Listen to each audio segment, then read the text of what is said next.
So about a year ago, Biohome developed or brought on the market a new media called BioGravel. The Pond Guru did an interesting video on that, showing how it could be used if you had a BioOrb built aquarium to hopefully upgrade that to the point where it would maybe keep your fish alive. And so we've sold a fair bit of that. I always, when I looked at it, I thought, well, this is a great substrate, but I wasn't really sure that it was a very good filter media, except in a special case like a BioOrb. Well, recently I've had a number of people giving reviews and seem to be using it in different applications with good results. So I decided I was going to try a little experiment here. We've had this ER1 that I have on my quarantine tank has been running 10 kilograms of mini media for some time now. I'd have to look at the logs to see actually when we started this thing up, but I'm pretty sure it's in excess of a year, maybe a couple years now. At any rate, I decided I was going to swap that out with some BioGravel and just see what kind of results I get. I was happy to see, I thought occasionally that I probably ought to pull the media out and see how it's faring, but never got around to it until now.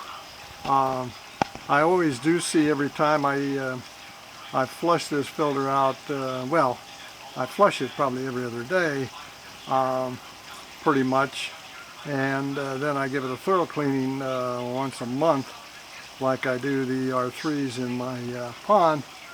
And I always see some debris in the bottom of it, which looks like it's some of the sand coming off of the media. But I just dumped this, and I'm actually looking at what would have been at the bottom, and I was happy to see that it's relatively clean. There's a little bit of debris here and there, but it doesn't look to me like it's getting enough crap on it to plug anything up. And more importantly, can't see a great deal of wear. A few of the pieces might look a little bit used, but all in all, looks pretty darn good. So I was happy to see that. So anyways, we're going to rinse the rotifers off of here.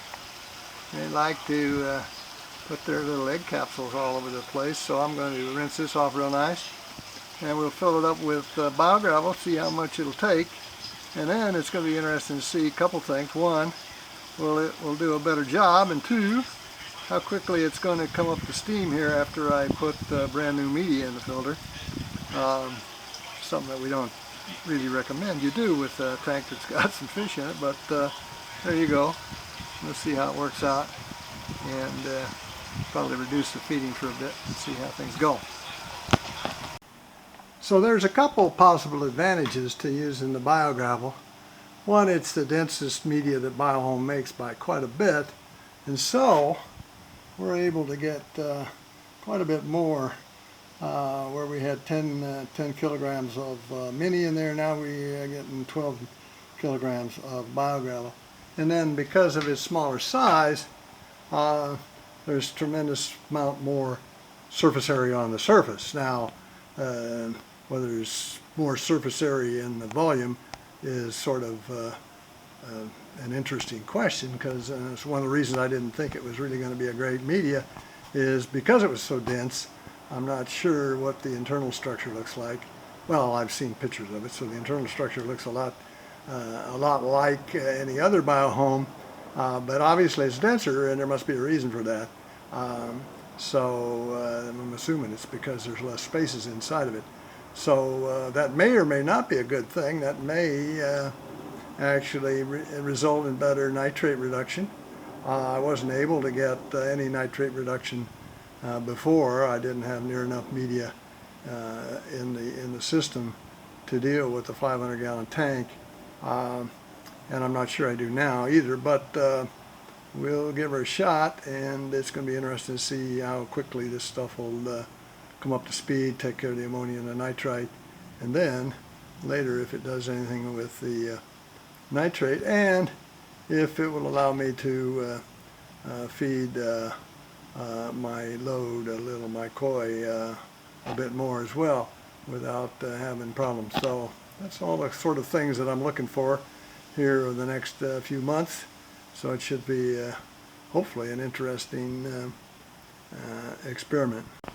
So right now I'm running about 6 grams per gallon estimated load in this tank, and I got up to, I was hoping to feed 16 grams of food per 4 times a day, and I found that I couldn't do that because my nitrite started appearing. So I backed off to 11, which is working very nicely. So that's one of the things I'm going to be looking for, whether I can get past that 11 gram, actually 44 grams a day load or feeding or not. That'll give me some idea how well this media works. So, time will tell. So there we've got it back in operation. Got a couple of Fluval 406s running in parallel with it. They're there for testing purposes for the Fluvals, for various tests that I might come up with, since most of my customers are actually having aquariums and filters, canister filters of that type.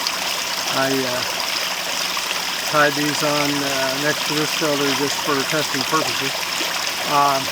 Added about three bags of filter starter balls here to help get things started. So next thing we'll do here in a second is actually take some water readings as a starter, and then we'll be checking that regularly to see how things are going.